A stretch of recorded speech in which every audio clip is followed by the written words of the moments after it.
Martini mastery starts now! Alright, you aspiring cocktail connoisseurs and home bar heroes, my name is Rudin Carianto, and let me tell you, if you think you know martinis, you're probably mistaken, but that's why I'm bloody well here. Welcome to our ultimate guide on martini recipes. We're not messing about with pre-mixed rubbish or those god-awful sugary concoctions that taste like disappointment. We're diving deep into the art, the science, the sheer bloody brilliance of a properly made martini. This isn't just about sloshing some gin and vermouth together, it's about precision, balance, and using ingredients that sing, not scream. Whether you're a seasoned mixologist who thinks they've seen it all, trust me, you haven't until you've heard what I've got to say. Or a curious beginner, trembling at the thought of even holding a cocktail shaker, we've got something for everyone. We're going to strip it back to basics, build it up with finesse, and explore variations that will make your taste buds stand to attention. So grab your shakers, chill your glasses, and prepare to have your perception of this iconic drink completely and utterly transformed. Forget everything you thought you knew. Today we're on a mission to elevate your martini game from amateur hour to Michelin star bloody standard, or at least something you'd be proud to serve without me wanting to throw it back in your face. We'll cover the classics, the twists, and the techniques that separate a good martini from a truly unforgettable one. So pay attention, take notes, and for goodness sake, use fresh ingredients. Let's get started, shall we? Don't just stand there gawping. Right, first things first, the classic martini. This isn't just a drink, it's a statement. It's the cornerstone of any self-respecting cocktail menu. And if you can't nail this, then frankly, you should just stick to pouring pints of lager, you donut. We're talking about elegant simplicity, a beautiful marriage of good quality gin, mind you. None of that cheap paint stripper and dry vermouth. It's a testament to the old saying, less is more, but only when less is executed with absolute unyielding perfection. Don't even think about cutting corners here. I'll know. The choice of gin is paramount. It's the backbone, the very soul of this drink. Are you going for a London Dry with its robust juniper notes or something more contemporary, perhaps with brighter citrus or floral botanicals? Whatever you choose, make sure it's a gin you respect, a gin that deserves to be showcased, not drowned or masked, and for the love of all that's holy, make sure it's properly chilled. A warm gin in a martini is a sackable offense in my book, a culinary crime of the highest order. Then there's the vermouth. Dry vermouth, not sweet, not Bianco, but dry. Its role is subtle but crucial. It's the supporting actor that makes the star, the gin, shine even brighter. The ratio is a subject of endless, often idiotic debate, but we're aiming for a sophisticated balance, not a glass of chilled gin with a vague memory of vermouth. We want its herbaceous, slightly bitter notes to complement, to dance with the gin, creating a symphony of flavor that is both complex and refreshingly clean. Now, ice. Not just any ice, you muppets. Good, solid, clear ice, plenty of it. We're stirring this drink, not shaking it unless you want a cloudy, bruised mess. Shaking is for cocktails with juice or egg white, things that need emulsifying and aerating.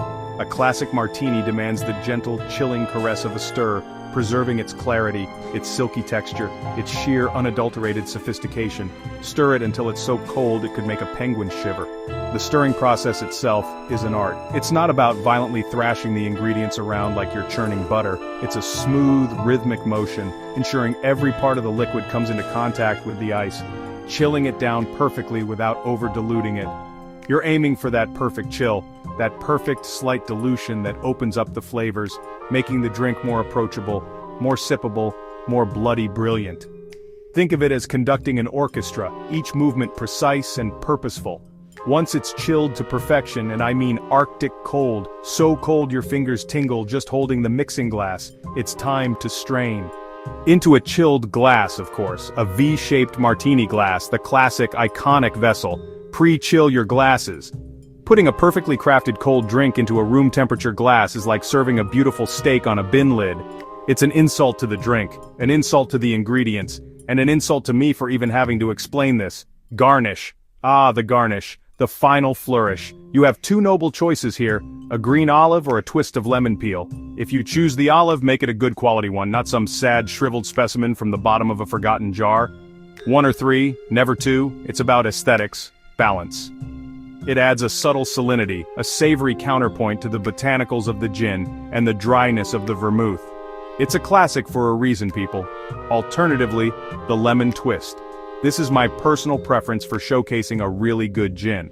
The oils from the lemon peel, expressed over the surface of the drink, add an incredible aromatic brightness, a zesty lift that cuts through the spirit and awakens the palate.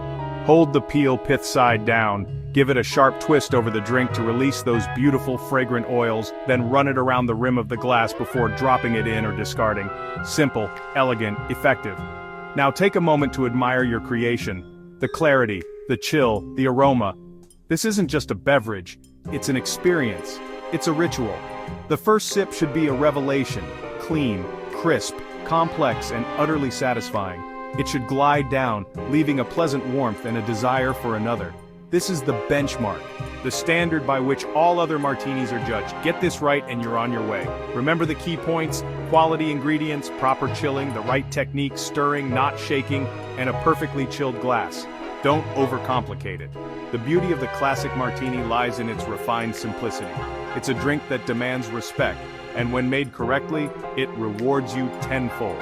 It's not just a cocktail, it's a bloody masterpiece, a testament to the art of mixology. So there you have it, the classic martini. No frills, no fuss, just pure, unadulterated liquid perfection. If you follow these steps, if you pay attention to the details, you'll create a martini that's not just good, but exceptional. One that would make even the most discerning connoisseur nod in appreciation. Now don't just stand there, go and practice, and for heaven's sake, clean as you go. Right, now for those of you who like things a little bit sullied, we're talking about the dirty martini. Now I know what some purists are thinking: olive brine in a martini? Sacrilege. And yes, if it's done badly, it's an abomination, a salty mess that tastes like the bottom of the ocean after a particularly rough party. But when it's done right, with balance and a bit of respect, it can be a wonderfully savory, umami-rich experience. It's a bold choice, not for the faint of heart. The core components remain the same. Your gin, or vodka if you absolutely must, though gin brings more complexity to dance with the brine, and a whisper of dry vermouth. But the star of this particular show, the element that gives it its name and its distinctive character, is of course olive brine. And not just any murky liquid from a cheap jar of olives, please. We need quality brine from good quality olives. Think Kalamata, Castelvetrano, olives with character. The amount of olive brine is absolutely critical. Too little, and it's just a slightly confused classic martini. Too much, and you've created a liquid salt lick that will pucker your face into next week.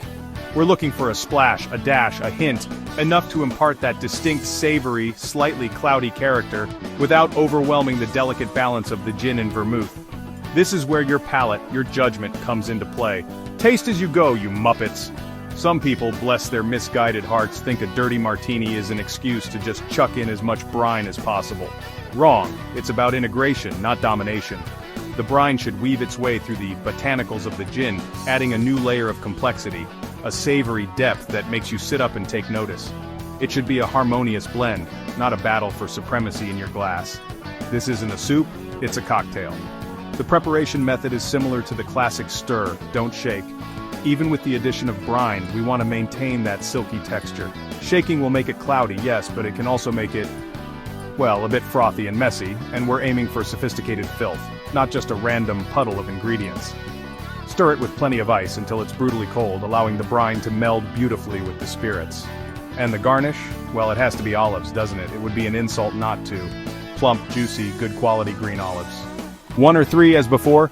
They're not just there for show, they reinforce the flavor profile, a little savory bite to accompany your sips. Some people even like blue cheese stuffed olives for an extra layer of pungent audacity. But let's master the basics before we start getting overly flamboyant, shall we? Think about the type of gin you're using. A more robust, juniper-forward gin can stand up beautifully to the olive brine, its assertive botanicals cutting through the saltiness. A more delicate, floral gin might get lost, bullied into submission by the brine. So choose your weapon wisely. This is a drink that demands a gin with a bit of backbone, a bit of fight in it. Don't send a lamb to the slaughter.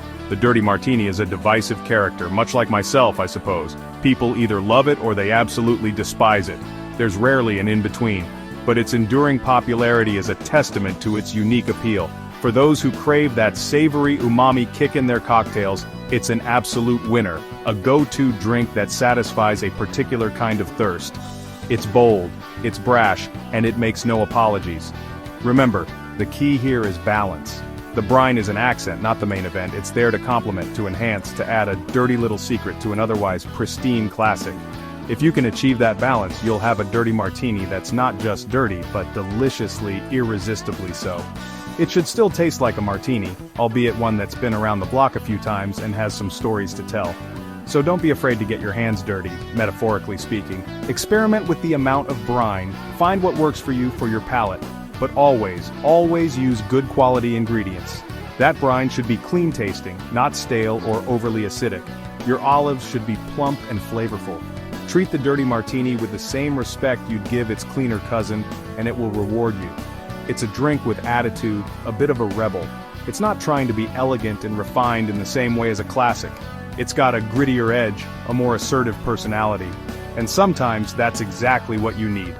A good dirty martini can be a revelation, a perfect pre-dinner sharpener, or just a damn good drink when you're in the mood for something with a bit more oomph. Now go on, get dirty, but do it properly. Chapter 3, Less is More, You Plank, the elegance of the dry martini. Alright, let's talk about the dry martini. And I mean properly dry, not just waving the vermouth bottle in the general direction of the gin, which is a ridiculous affectation some so-called connoisseurs adopt. A truly dry martini is a celebration of gin, where the vermouth plays an even more subtle, almost ethereal role than in the classic. It's for those who appreciate the pure, unadulterated character of a fine spirit. This is gin in its Sunday best, with just a whisper of aromatic support. The term dry in the context of a martini refers to the amount of dry vermouth used. Less vermouth means a drier martini. Some heathens will tell you to just rinse the glass with vermouth and discard it, or even just look at the vermouth bottle while you stir the gin. Nonsense. That's not a martini, that's just chilled gin, and frankly, it's a bit boring. We still need that touch of vermouth to add complexity, a botanical nuance that elevates the gin. The ratio here is key, and it leans heavily, very heavily in favor of the gin. We might be talking about a 6-to-1 or even an 8-to-1 ratio of gin to vermouth, sometimes even more. The vermouth is there to perfume the gin, to add a delicate herbaceous note, a hint of winey character that rounds out the spirit without masking its intrinsic qualities. It's a whisper, not a shout. If you can distinctly taste the vermouth, it might not be dry enough for the purists. Choosing your gin becomes even more critical with a dry martini. Because there's so little vermouth to hide behind, the quality and character of the gin are laid bare for all to taste. This is where your premium, top-shelf gins truly shine. Whether it's a classic London Dry bursting with juniper, or a more contemporary gin with complex citrus or spicy notes, it needs to be able to stand proud and tall on its own. No room for inferior spirits here, absolutely none. The preparation is, once again, all about stirring. With even less vermouth, the clarity and texture are paramount. Stir it with good cold ice until it's achingly cold. The minimal amount of vermouth means you're primarily chilling and slightly diluting the gin, so precision is vital. You want it crisp, clean, and bracingly cold, like a sharp intake of breath on a frosty morning. Over-dilution is the enemy here. The garnish for a dry martini often leans towards a lemon twist. The bright, zesty oils from the lemon peel complement the gin beautifully, enhancing its aromatics and providing a refreshing counterpoint to its alcoholic strength. An olive can work, of course, especially if you enjoy that subtle, savory note, but the lemon twist often feels more at home with the stark, clean profile of a very dry martini. Express those oils with confidence. Think of the dry martini as the most direct expression of gin in cocktail form. It's assertive, it's spirit-forward, and it demands attention. It's not a drink for casual sipping if you're not accustomed to the strength and intensity of gin. It's a connoisseur's drink, a statement of appreciation for the distiller's art. It's bold, it's uncompromising, and it's utterly sophisticated when made correctly. Some historical accounts even suggest martinis became progressively drier as the quality of gin improved. With better, more flavorful gins available, there was less need for vermouth to mask imperfections or add character. The gin could finally speak for itself, and the dry martini became its most eloquent monologue. A fascinating evolution, driven by quality and a desire for purity of flavor. When you're making a dry martini, remember the precision. Measure your ingredients carefully. Use the best quality gin you can afford. Chill everything. Your gin, your vermouth, yes, keep it in the fridge after opening. Your mixing glass and your serving glass. Every detail matters when you're stripping a drink down to its bare essentials. There's nowhere to hide mistakes. This isn't about being macho and drinking straight gin, it's about appreciating the subtle interplay between a dominant spirit and a whisper of modifier. It's about balance, even when that balance is heavily skewed. The tiny amount of vermouth, if it's good quality, still contributes significantly to the aromatic profile and the overall complexity of the drink. Don't dismiss its importance, however small its volume. So for those of you who find the classic martini a tad too accommodating, the dry martini awaits. It's a challenge perhaps, but a rewarding one. It's a journey into the heart of gin, a pure and exhilarating experience. Master this, and you'll have a drink in your repertoire that speaks volumes about your understanding of spirits and your commitment to quality. Now go and make one and make it bloody brilliant. Chapter 4. Wakey wakey you sleepy gits, the espresso martini buzz. Alright, shift gears you lot. We're moving from the refined classics to something with a bit more jolt, the espresso martini. Now, before the traditionalists start clutching their pearls and wailing about the sanctity of the V-shaped glass, let me tell you, a well-made espresso martini is a bloody revelation. It's rich, it's intense, it's got that beautiful coffee kick, and it's the perfect pick-me-up or a decadent dessert cocktail. But, like anything, it can be utterly ruined if you don't know what you're doing. The key ingredients here are vodka, a good, clean, neutral vodka that lets the coffee shine, coffee liqueur, and a shot of freshly brewed espresso. And when I say fresh, I mean fresh. None of that instant rubbish or coffee that's been sitting around stewing for hours. You want a proper, well-extracted shot of espresso with a beautiful crema. This is non-negotiable. The quality of your coffee will make or break this drink. The coffee liqueur adds sweetness and depth of coffee flavor. There are many excellent ones out there, from the classic Kahlua or Tia Maria to more artisanal craft coffee liqueurs. Choose one with a rich, authentic coffee taste, not something cloyingly sweet or artificial. We're building layers of coffee flavor here, so each component needs to pull its weight and deliver quality. This isn't a bloody milkshake. Unlike its gin-based cousins, the espresso martini is a shaken cocktail. We need to shake it hard, really hard, with plenty of ice. Why? Because we want to achieve that beautiful, frothy, creamy head on top, that signature of a perfectly made espresso martini. That froth comes from emulsifying the coffee oils and aerating the mixture, so put some muscle into it. Shake it like you're trying to wake up a hibernating bear. The balance of ingredients is crucial. Too much sweetness, and it becomes sickly. Too little, and it can be harsh and bitter. You're looking for that perfect harmony between the bitterness of the espresso, the sweetness of the liqueur, and the clean punch of the vodka. Some recipes call for a touch of simple syrup, especially if your coffee liqueur is on the less sweet side or your espresso is particularly bitter. Taste and adjust, people. Use your palate. The chill factor is also vital. This drink needs to be served ice cold. The shaking with plenty of ice not only creates that froth but also chills the drink down to the perfect temperature. Strain it into a chilled coupe or martini glass. A warm espresso martini is a sad, droopy affair, and nobody wants that. Chill your glasses properly. It's not rocket science. Garnishing an espresso martini is simple but effective. The classic garnish is 3 coffee beans, carefully placed on top of the froth. They represent health, wealth, and happiness. A nice little touch.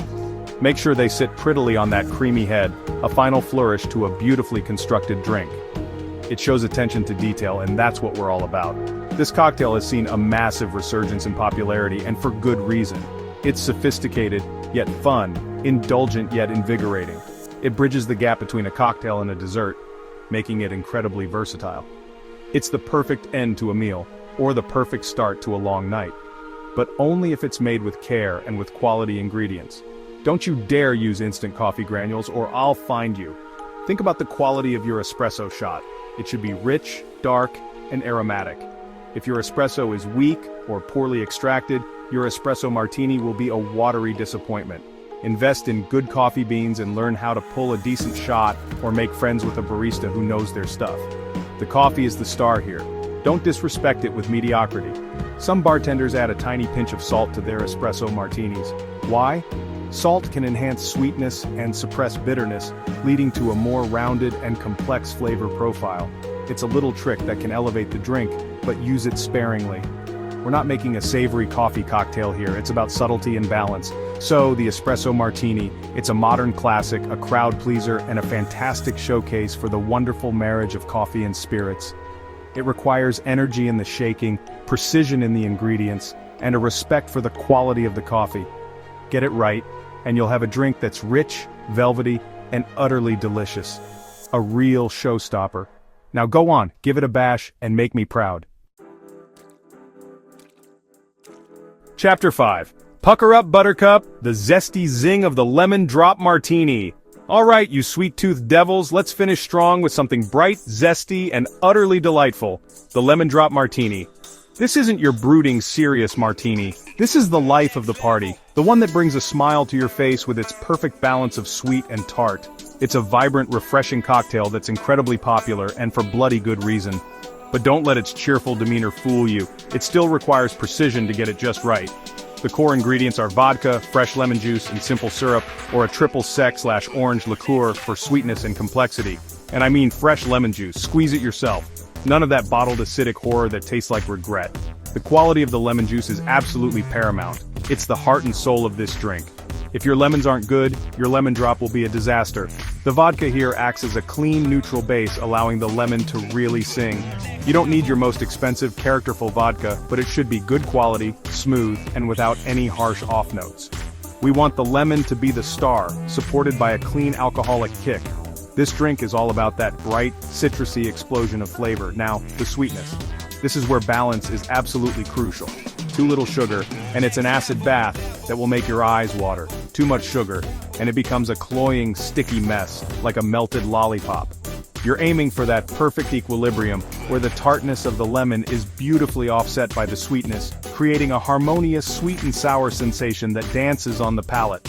Many recipes use simple syrup, equal parts sugar and water, heated until dissolved and then cooled. This gives you precise control over the sweetness. Others might use Cointreau or another triple sec, which adds not only sweetness but also a lovely hint of orange citrus complexity, which can be a fantastic addition. Experiment and see what you prefer, but always taste and adjust. Your lemons will vary in tartness, so you can't just blindly follow a recipe.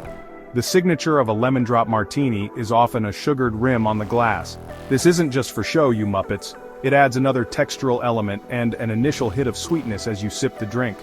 To sugar the rim, run a lemon wedge around the edge of your chilled martini or coupe glass, then dip the moistened rim into a plate of fine granulated sugar or castor sugar. Make it neat, make it even. A sloppy sugar rim looks amateurish. Like the espresso martini, the lemon drop is a shaken cocktail. We want it well chilled, well aerated, and slightly frothy. Shake it vigorously with plenty of ice until the shaker is painfully cold to touch. This will ensure it's perfectly chilled and has a lovely, inviting texture. Strain it carefully into your prepared sugar-rimmed glass, avoiding any ice shards. The garnish is typically a lemon twist or a thin lemon wheel. This reinforces the lemon aroma and adds a visual cue to the drink's primary flavor. A beautifully executed lemon twist, releasing its oils over the surface, can elevate the drink from good to bloody gorgeous. Presentation matters, even for a fun, zesty drink like this. Take some pride in your work. The Lemon Drop Martini is a fantastic all-rounder. It's a great aperitif, a wonderful party drink, and can even work as a lighter dessert cocktail.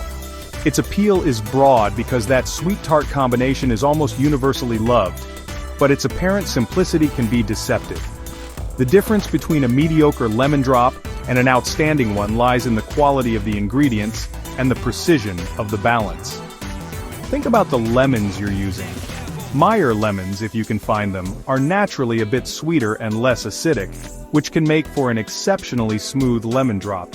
But good old Eureka or Lisbon lemons will work wonderfully too, as long as they are fresh and juicy. The fresher the juice, the brighter the flavor, the better the bloody drink. It's that simple.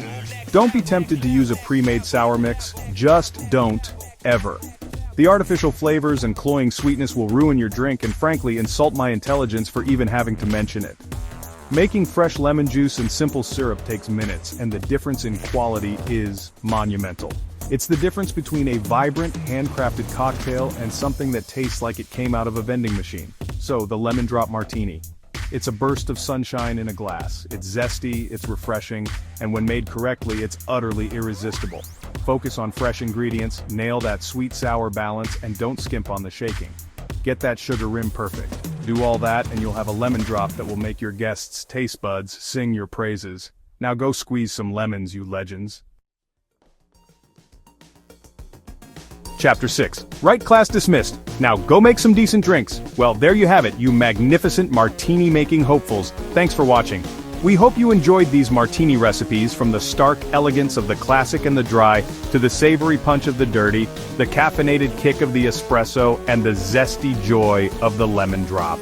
We've covered a bloody good range, and hopefully, you've learned a thing or two about technique, balance, and the importance of not using crap ingredients. Remember, a great martini isn't just mixed, it's crafted with passion and precision.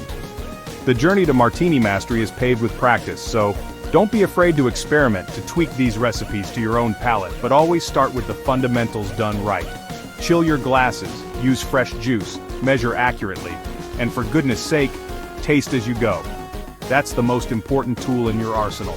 Your taste buds don't lie. Unless you've been drinking cheap plonk all night, then all bets are off.